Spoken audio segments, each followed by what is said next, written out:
Hello. In this video, I want to talk about one of the darkest periods of human history, the Imperial era. During this time, we can learn a lot about what the Antichrist spirit does to nations and how we should not follow after those ways. Because during this time, the Industrial Revolution had just hit, democracy had just started making a lot of revolutions.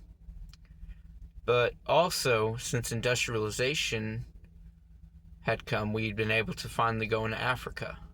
Now, for the longest time, we had known about Africa. We had known its size and everything. We had sailed around it all the way to Asia to go do trade with the Chinese and the Indians. But we weren't able to go on the continent itself because of the harsh disease and conditions of the continent. And so, things like the slave trade took place at the coastlines where they would drive the ships up to the shore and they would go to the tribe that's nearby and they'd be like, hey, it's either you or somebody else that you can sell out. And so they would sell out tribes further inland. It was incredibly corrupt in just the start of how bad this era got.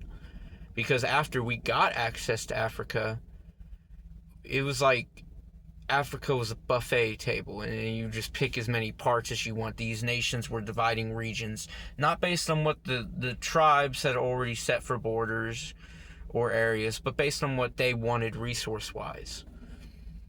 And the idea was that since they had accumulated a lot of wealth from America, they could now go throughout the rest of the world and do the same. And so you have these small nations in Europe trying to get access to the entire globe, right? Entire globe. Trying to chase after global domination. And this is a trait of the Antichrist spirit. Power and control to that level is something the Antichrist will do. And so if you have any desire to go after that level of power and control, you yourself are an Antichrist. You may not be the Antichrist, but you are following in his footsteps of what he one day will do.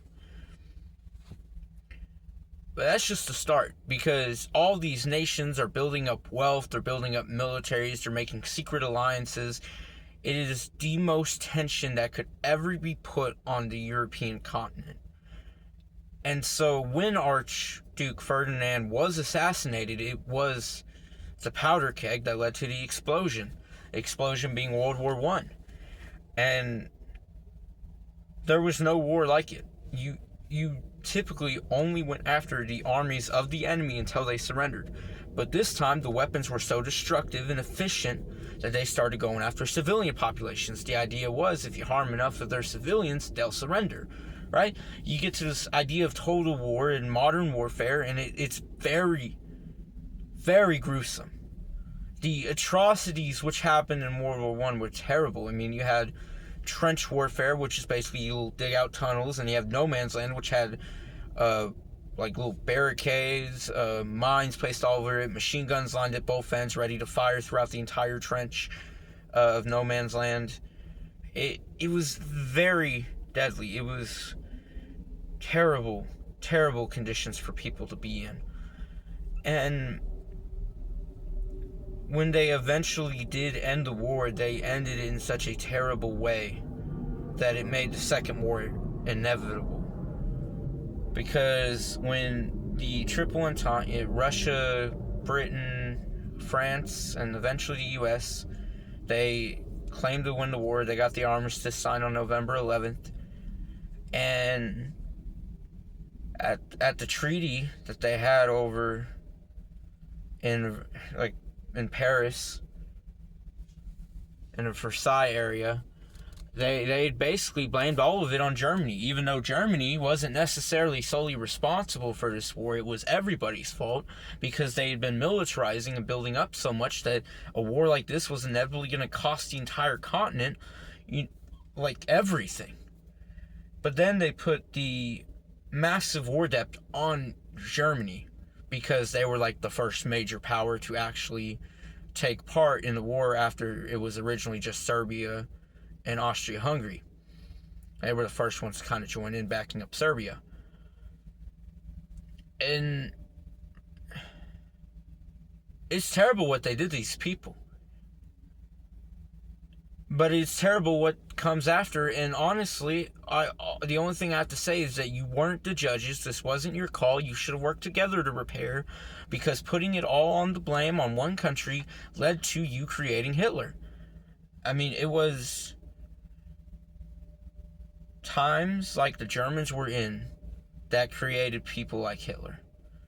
You know, another example would be the Russian Revolution. You got the Russians, which at the time were the most economically backwards country in Europe. They were like 98% serfdom, which were people who had no land and worked basically almost as slaves, towards the people who did own land, like the aristocrats of the era. I don't know what you call them for Russia. And then you had the Tsar over it all. And it was Tsar Nicholas I, the Iron Duke, who told his son on his deathbed that you gotta free the serfdom, you gotta turn this around. I've realized what the issue was. But did he do that? Partially, not really. He had freed them, but he made them buy their own land and resources to start work, so they were no better. In fact, they probably would have been better working under their rulers, and it was terrible. And so by the time you get to World War I, Tsar Nicholas II's off to war with his army. By the way, his army is so economically backwards that they are fighting with swords and horses versus machine guns and tanks. You can imagine how well that went for them. And you have a major false prophet like Rasputin come in, take control of the royal family, trying to heal little Alexei, the little baby that the Tsar had that had so many health problems at a young age. And Rasputin was, they called him the Holy Devil. He had mystic powers, quote unquote. This was really just Satan using superstition and supernatural healing to try to make the false prophet appear more messianic. And it worked for them. He deceived many people. He got himself into the royal palace, and he basically had control over Russia while they were at war. And the result is you get back, Nicholas II gets back to Russia that was so terrible that when Lenin came in promising peace, land, and bread, everybody took it up, and they got themselves into the USSR.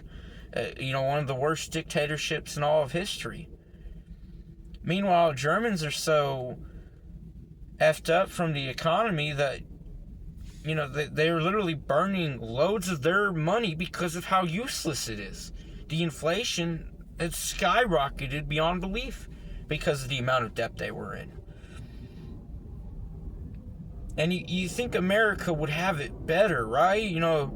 After war, we came back victorious. We had stopped it after the years of the war raging on, and so we had come back and we built up this prosperous, roaring 20s where all these things were being built and everybody was getting to middle-class living mostly. Except the people affected by Jim Crow laws, but at the same time, they're over speculating in the stock market, which the World Trade Center had just moved from London to New York after the World War, and this was a terrible way to, start out the World Trade Center in New York, because the stock market crashed in 1929, and we entered the Great Depression. And when America entered the Great Depression, they dragged the rest of the world down with it. Because anybody that was using New York as the World Trade Center had been affected by the Great Depression just as much. And so you get this dark time in human history where the Antichrist spirit had one attempt at global domination, and it went horribly. But instead of going back to Christ or doing anything good, we simply blame the Germans, and then Hitler rises up. I mean, you talk about a more evil man in history, Hitler being like the third major Antichrist, wanting to bring, the Third Reich, claiming that the First Reich was Rome, the Second Reich was the Holy Roman Empire, which used to be Germany before it had become a nation. And then he's trying to make Nazi Germany into the Third Reich. And the atrocities I can't begin to describe because of how terrible they are.